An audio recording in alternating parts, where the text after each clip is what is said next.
ఒకప్పుడు ఖగోళం వైపు కన్నెత్తి చూస్తే ఎగతాళి చేశారు. మీతో అయ్యే పని కాదంటూ నవ్వుకున్నారు. నవ్విన నాపచేనే పడుతుందన్న సామెతను గుర్తు చేస్తూ ఇప్పుడు అదే ఇస్రో యావత్ ప్రపంచాన్ని సంభ్రమాశ్చర్యాల్లో ముంచెత్తుతోంది. విజయాన్ని ఇంటి పేరుగా మార్చుకుని అద్భుత ప్రయోగాలతో ఆకాశ వీధిలో భారత కీర్తి పతాకాన్ని రెపరెపలాడిస్తోంది. మేరా భారత్ మహాన్ అంటూ గర్వంగా సగర్వంగా చెప్పుకునేలా చేస్తోంది.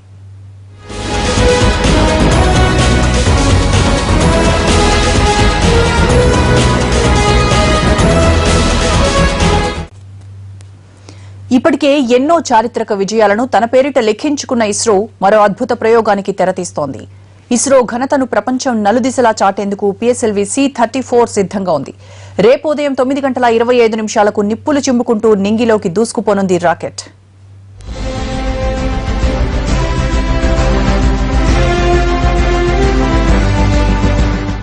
భారత అంతరిక్ష పరిశోధన సంస్థ ఇస్రో చరిత్రలో మరో మేలిమలుపు.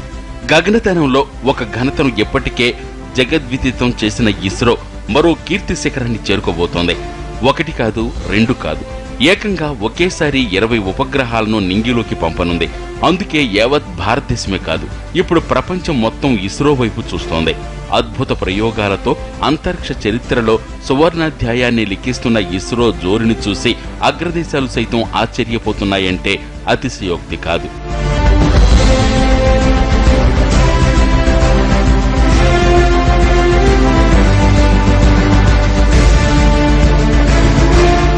ప్రపంచంలో ఇదివరకే 26 ఉపగ్రహాలను ఒకేసారి ప్రయోగించి అమెరికా తొలి స్థానంలో ఉంది. 22 ఉపగ్రహాలతో రష్యా రెండవ స్థానంలో ఉంది. తాజాగా 20 ఉపగ్రహాలను ప్రయోగిస్తూ మన దేశం 3వ స్థానంలో నిలవబోతోంది. ఇది నిజంగా అద్భుతమే. అమెరికా, రష్యా వంటి అగ్రదేశాలు అంతరిక్ష ప్రయోగాలు మొదలుపెట్టినప్పుడు మన దేశం కనీసం ఆ దిశగా ఆలోచనలు చేసే సాహసం కూడా చేయలేదు. అలాంటిది అనతి కాలంలోనే ఇంతింతై ఒటుడింతై అన్నట్లు ఇస్రో శరవేగంగా అభివృద్ధి చెందింది. ప్రపంచ దేశాలకు ఏమాత్రం తీసిపోమని నిరూపిస్తోంది.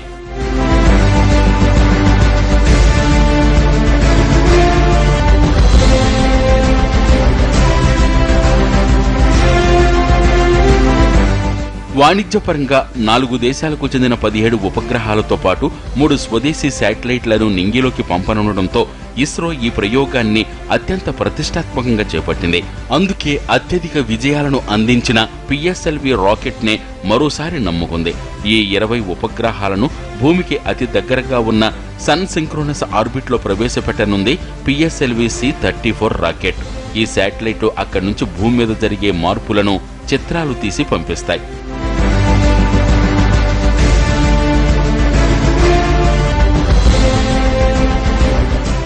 ఇండోనేషియా, జర్మనీ, కెనడా, అమెరికాకు చెందిన 17 ఉపగ్రహాలతో పాటు భారత్కు చెందిన కార్టోశాట్ 2C, సత్యభామ శాట్, స్వయం శాట్ ఉపగ్రహాలను 48 గంటల కౌంట్డౌన్ పూర్తయిన తర్వాత అంటే బుధవారం ఉదయం 9:25 నింగిలోకి పంపనున్నారు. భౌగోళిక సమాచారం కోసం కార్టోశాట్ సిరీస్ను ఇస్రో 2005లో రూపొందించింది. ఇప్పటి వరకు కార్టోశాట్ 1, 2, 2A, 2Bలను అంతరిక్షంలోకి పంపించారు.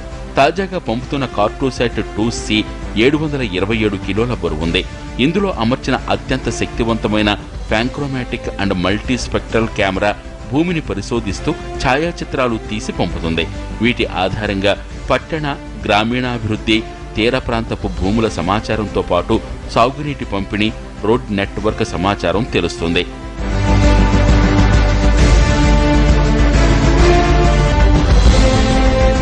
ఒకటిన్నర కిలోల బరువుండే సత్యభామ శాట్ అనే బుల్లి ఉపగ్రహాన్ని చెన్నైలోని సత్యభామ డీమ్డ్ యూనివర్సిటీలో ఏరోస్పేస్ చదువుతున్న విద్యార్థులు తయారు చేశారు. ఈ శాటిలైట్ లో అమర్చిన పరికరాలు గ్రీన్ హౌస్ వాయువుల డేటాను సేకరిస్తుంది. మరో ఉపగ్రహం స్వయం శాట్ ను పూణే ఇంజనీరింగ్ కాలేజ్ విద్యార్థులు తయారు చేశారు. బుధవారం జరిగే ఈ ప్రతిష్టాత్మక ప్రయోగంతో ఆకాశ వీధిలో ఇస్రో పేరు మరోసారి మారుమోగనుంది. వాణిజ్యపరంగా కూడా డిమాండ్ మరింత పెరగనుంది. ప్రయోగాత్మక ప్రయోగాలకు మారుపేరుగా మారింది ఇస్రో. వాణిజ్యపరంగానూ దూకుడు ప్రదర్శిస్తోంది. ఇప్పటికే 50కి పైగా విదేశీ శాటిలైట్లను సక్సెస్ఫుల్ గా నింగిలోకి పంపింది.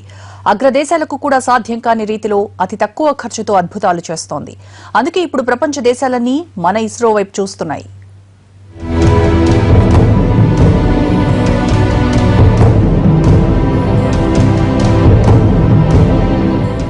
ఒకప్పుడు స్వదేశీ ఉపగ్రహాలను నింగిలోకి పంపేందుకు అష్టకష్టాలు పడ్డ ఇస్రో ఇప్పుడు విదేశీ శాటిలైట్లను సైతం అత్యంత తేలిగ్గా అతి తక్కువ ఖర్చుతో ప్రయోగిస్తోంది. వాణిజ్యపరమైన ప్రయోగాల్లో ఇస్రో అర్ధ సెంచరీని దాటింది. యాంట్రిక్ కార్పొరేషన్తో ఒప్పందం చేసుకున్న విదేశాలకు చెందిన చిన్న తరహా ఉపగ్రహాలను ప్రయోగించి వాణిజ్యపరంగా దూసుకుపోతోంది. 1999 మే 26న PSLV C2 ద్వారా జర్మనీకి చెందిన DLR టబ్సాట్, రిపబ్లిక్ ఆఫ్ కొరియాకు చెందిన కిట్సాట్ 3 విదేశీ ఉపగ్రహాలను వాణిజ్యపరంగా పంపించడానికి శ్రీకారం చుట్టారు. ఇప్పటిదాకా 20 దేశాలకు చెందిన 57 ఉపగ్రహాలను ప్రయోగించారు. వీటన్నింటినీ PSLV రాకెట్ల ద్వారానే పంపించి విజయాలు సాధించటం విశేషం.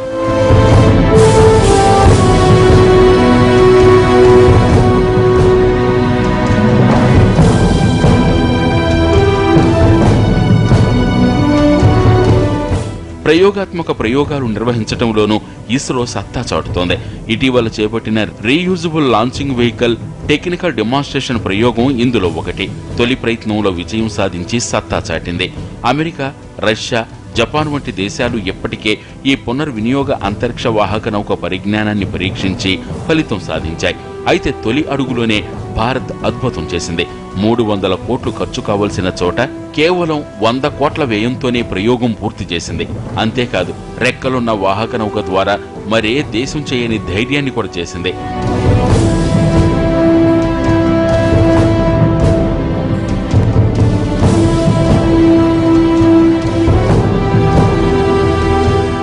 ఇస్రో ఆవిర్భావం తర్వాత సతీష్ ధవన్ స్పేస్ సెంటర్ నుంచి ఇప్పటిదాకా 89 ఉపగ్రహాలు, 53 రాకెట్ ప్రయోగాలు, స్పేస్ క్యాప్సూల్స్ రికవరీ ప్రయోగం, GSLV Mark 3 స్పేస్ షటిల్ ప్రయోగాత్మక ప్రయోగాన్ని నిర్వహించారు.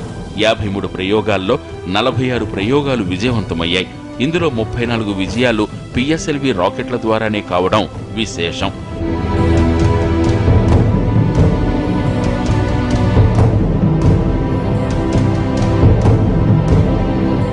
(1962 నుంచి 1978 దాకా సౌండింగ్ రాకెట్ ప్రయోగాలు చేపట్టిన ఇస్రో శ్రీహరికోటలో రాకెట్ కేంద్రం ఏర్పాటుతో 1979 ఆగస్టు 10 SLV-3 E1 పేరుతో ఒక మోస్తరు ప్రయోగానికి శ్రీకారం చుట్టింది.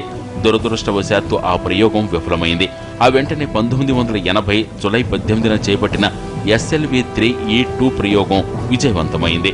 ఇక మోస్తరు ఉపగ్రహాలను మోసుకెళ్లేందుకు 1993 సెప్టెంబర్ 20న PSLV లాంటి భారీ రాకెట్ ప్రయోగాలకు శ్రీకారం చుట్టారు. ఇందులో ఇప్పటిదాకా 35 ప్రయోగాలు చేపట్టగా మొదటిది మినహా మిగిలినవన్నీ సక్సెస్ అయ్యాయి. వాణిజ్యపరమైన ప్రయోగాలకు PSLV రాకెట్ అత్యంత కీలకంగా మారింది. మళ్లీ మరో అడుగు ముందుకేసి GSLV ప్రయోగాలను చేపట్టారు. ఈ సిరీస్లో 10 ప్రయోగాలు చేపట్టగా 3 విఫలమయ్యాయి. 7 ప్రయోగాలను విజయవంతంగా నిర్వహించారు.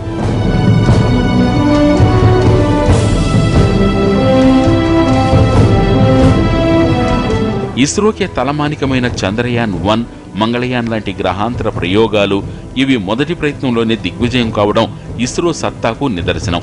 2008లోనే PSLV C9 ద్వారా ఒకేసారి 10 ఉపగ్రహాలను మోసుకెళ్లి అంతరిక్ష కక్షలోకి ప్రవేశపెట్టిన ఘనత కూడా ఇస్రో సొంతం.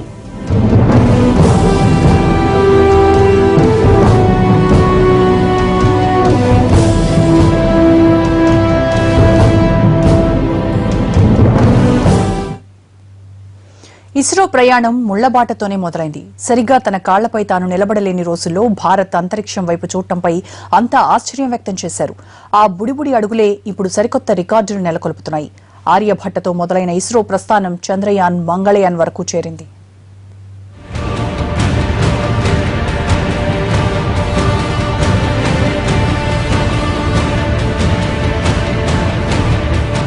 తగిన నిధులు, సరైన వనరులు లేని తొలి రోజుల్లోనే ఆర్యభట్ట ఉపగ్రహానికి ఊపిరిపోసి తన సాంకేతిక ఔన్నత్యాన్ని ప్రపంచానికి చాటి చెప్పింది ఇస్రో. 1975 ఏప్రిల్ 19న సోవియట్ రష్యా వారి ఇంటర్ కాస్మోస్ రాకెట్ ద్వారా రోదసీలో కక్షా ప్రవేశం చేసిన ఆర్యభట్టతో భారత స్వప్నం నెరవేరింది. ఇలా మొదలైన జైత్రయాత్ర 1979 జూన్ 7న భాస్కర 1, 1981 నవంబర్ 20న భాస్కర 2 ఉపగ్రహ ప్రయోగాలతో ముందుకు కదిలింది. ఈ విజయాలిచ్చిన స్ఫూర్తితో మరిన్ని ప్రయోగాలను చేపట్టింది. 1 0 + 1 +2 +3 +4 5 6 7 8 9 +10 seconds. V3 tracking. Auto tracking. ISRO 50 ఏళ్ల చరిత్రలోకి వెళితే సొంత అంతరిక్ష విధానం అవసరమని తొలిసారిగా స్పష్టం చేసిన శాస్త్రవేత్త విక్రమ్ సారాభాయ్. భారత అంతరిక్ష పితామహుడిగా పేరొందిన ఆయన ఆలోచనల పునాదిపైనే మొదట 1961లో doctor Homi J Bhabha department of atomic ఎనర్జీని ప్రారంభించారు. 1962లో ఇది Indian national committee for space రీసెర్చ్గా రూపాంతరం చెందింది. స్వయం సమృద్ధి సాధించేందుకు దీన్ని 1969లో భారత అంతరిక్ష పరిశోధన సంస్థగా మార్పు చేశారు. అప్పుడు తుంబాలోని రాకెట్ ప్రయోగ కేంద్రంలో పనిచేసే శాస్త్రవేత్తలు, ఇతర సిబ్బందికి సరైన వసతి సౌకర్యాలు కూడా ఉండేవి కావు. అలా కనీస మౌలిక వసతులు కూడా లేని స్థాయిలో ప్రారంభమైన ఇస్రో ప్రస్థానం ఇంతింతాయి ఒటిడెంతాయి అన్నట్లు దినదిన ప్రవర్ధనమానమైంది. ఈ సంస్థ నేడు పూర్తిస్థాయి మౌలిక వసతులు కలిగిన అంతరిక్ష కేంద్రాల్లో ఒకటిగా అవతరించింది. ఎలాంటి వాహక నౌకలనైనా ప్రయోగించేందుకు వీలుగా శ్రీహరికోటలో 2 పూర్తిస్థాయి లాంచ్ ప్యాడ్లను నిర్మించుకుంది. శ్రీహరికోట అంటే ఒకప్పుడు ఎవ్వరికీ తెలియని మారుమూల దీవి. పడవ ప్రయాణమే తప్ప బస్సు, కారు తెలియని ప్రాంతం. నేడు మానవుడికి అత్యంత ఆధునిక సాంకేతిక పరిజ్ఞానాన్ని అందించే కేంద్రంగా ఎదిగింది.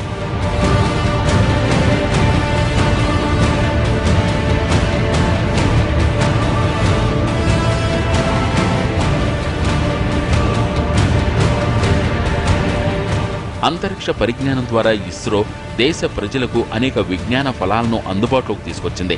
పంటల స్థితిపై అధ్యయనం, కరువు అంచనా, భూగర్భ జలాలు, తుఫాన్లపై హెచ్చరికలు, ఖనిజ నిక్షేపాలు పసిగట్టడం, మత్స్య సంపద ఆచూకీపై సమాచారం, విశ్వవిద్యాలయాల నుంచి మారుమూల పల్లెల్లోని విద్యార్థులకు బోధన, టెలిమెడిసిన్, కమ్యూనికేషన్లు, గ్లోబల్ పొజిషనింగ్ వ్యవస్థ వంటి అనేక ప్రయోజనాలు కలుగుతున్నాయి.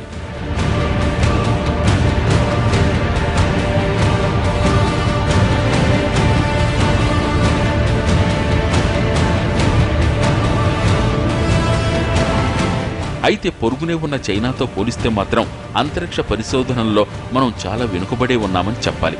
1970లలో ఇంచుమించు ఒకేసారి భారత్, చైనాలు అంతరిక్ష పరిశోధనల రంగంలోకి అడుగుపెట్టాయి. చైనా తన తొలి వ్యోమగామిని 2003లోనే పంపింది. కానీ భారత్లో మానవ సహిత యాత్రలకు సంబంధించి ఎలాంటి పురోగతి లేదు. చైనా అంతరిక్ష బడ్జెట్ ఇంచుమించు $220 కోట్ల ఉండగా భారత్ ఇందులో 3వ వంతు కేటాయింపులే జరుపుతోంది. భారత్కు రెట్టింపు స్థాయిలో ఉపగ్రహాలను చైనా ప్రయోగించింది. ఇస్రో బడ్జెట్ అమెరికా అంతరిక్ష పరిశోధన సంస్థ నాసా బడ్జెట్లో 3% మాత్రమే కావడం గమనార్హం.